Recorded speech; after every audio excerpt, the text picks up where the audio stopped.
In this video, you will learn how to do slit weaving.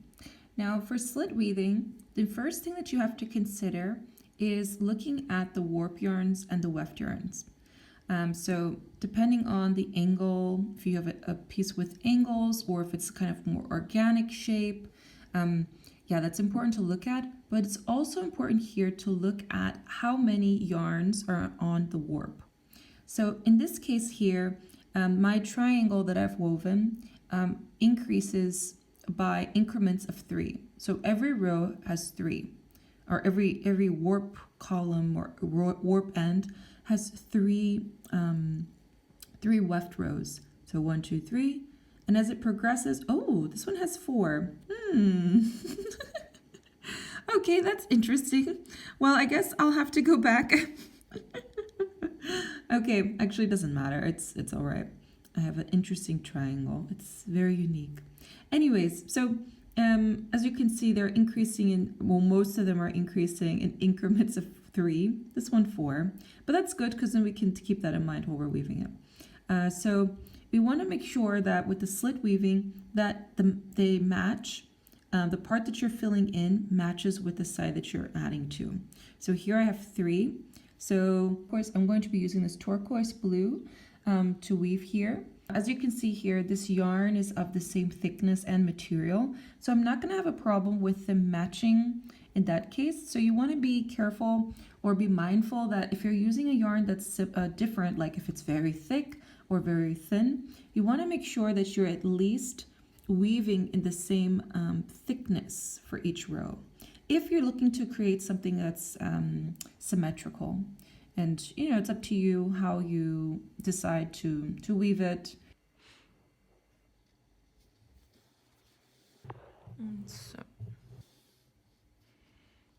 So here I'm going to start with a base, and as you can see here, I've gone from the end to here. Now I'm stopping in this design, I'm stopping at the warp yarn right before the next set here. So woven to here. Now I'm just going to turn the pattern back around. Choop, choop, choop.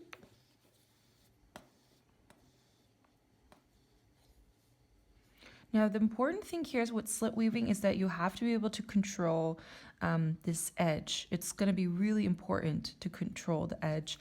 2 edges, here and here. The beginning of the pattern or beginning of the row and the end of the row. It's really important to make sure that they stay straight.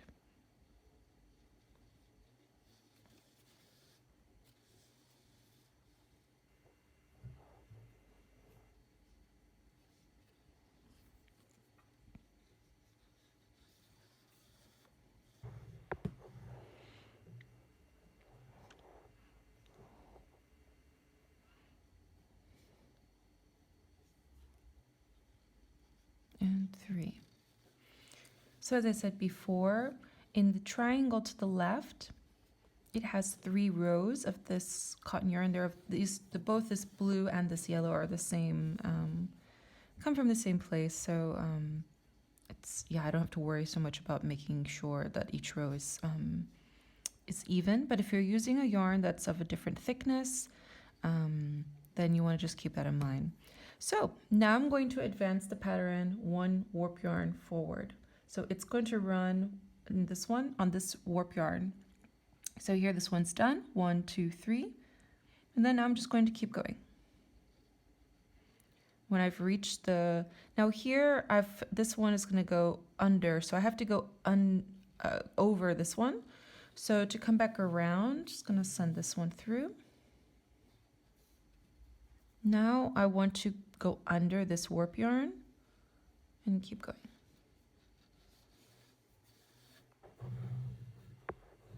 Okay, now here's when we creating this slit. Okay, so as you can see here, now this slit is closed and it's going on to the next one. Now this works like this because it's a triangle, right? Now if you're making something with an organic shape, it's going to be a little bit different, but the key thing with weaving a slit is that between the 2 patterns there's always a space here created. Okay, and it's either you're advancing to another warp yarn or you've stopped the pattern there. So I'm going to keep going. Now remember, this was my oops column. Okay, so I have four rows here. I should have 3, but that's all right. So I'm just going to continue here.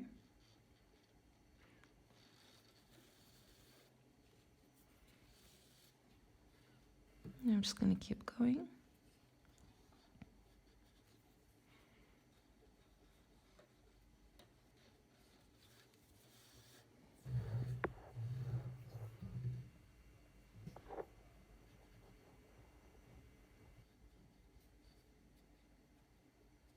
Okay. And similar to this interlocking method, I just want to always make sure that those edges are nice. Okay, oops.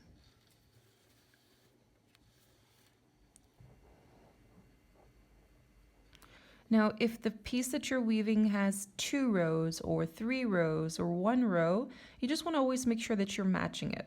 Okay, and again, here's 4, because I have 4 on the triangle. Okay. This one, sometimes this yarn likes to twist a little bit, that's all right. So here we have 1, 2, 3, and then we have 4. Gonna make sure I complete that 4th row.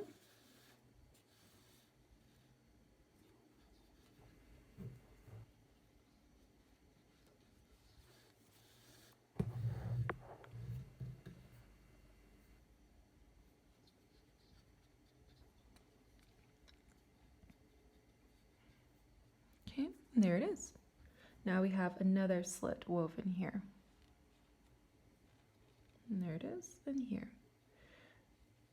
So I'm just going to progress it to the next row just to show you.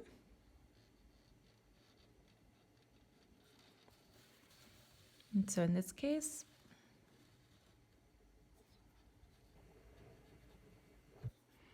as you can see here, I'm stopping at the warp yarn right before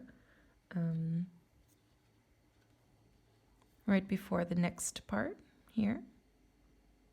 I'm just going to wrap around. This one has 3. I'm just going to go 3 rows in.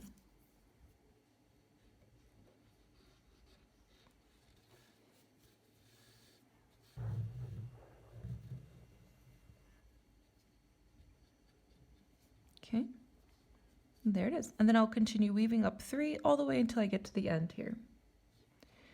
All right, so that is how you create or weave a slit into your weaving. So we can see here that there's a nice slit here between the rows, and it's very clear, right? So this can be kind of the benefit to doing slit weaving. The line between the 2 colors are quite clear, like so. And in comparison to this warp interlocking method, you can see that both the weft and the warp, both weft colors or weft yarns are interlocking with just 1 warp yarn. Rather, in this one here, you're using they have their own individual warp yarns and they never touch each other. So there's this clear distinction between where they start and end. Here's a piece that I'm currently working on weaving, and this is a good example of slit weaving. Here I have a lot of different textures, and but as you can see here, for example, maybe this could help a little bit. They're like really stuck in there. It could be a little hard to see, but here I'll put the needle through here. For example, I have some raya knots here, and then I have this nice mohair yarn woven in here. So there's a slit woven here so that I could create this pattern here, and the space is filled in with the raya knots, and here it's just some plain weave of mohair. I like to use slit weaving for this when I'm using lots of different textures, because in this case, with the mohair, it's a very thin yarn, very, very thin. Maybe, here it is. Here it is. It's very thin yarn. And I think it would be so difficult to weave this, the roving around it, right? So it's you have to think about with slit weaving or the different interlocking methods, what's going to be best for your project and how it's going to look, or the cohesiveness of the pieces. Same here. There's another slit woven. Maybe I'll use the needle here, but you can see also here when I'm using this type of this thinner yarn, this cotton yarn, this is all slit woven. And here too, there's an opening here, but it's kind of hidden with the nice raya knots. Okay. Just building the colors, probably use slit weaving here if I'm creating something with another texture. All right. Okay. I hope that was helpful. Well, this was a tutorial on how to weave a slit, and I hope that this was helpful for you. And if you have any questions about this weaving method or any of the weaving methods, please leave a comment down below. And for more weaving tutorials, you can find it at fibersanddesign.com. Yeah, and thank you for watching. Bye.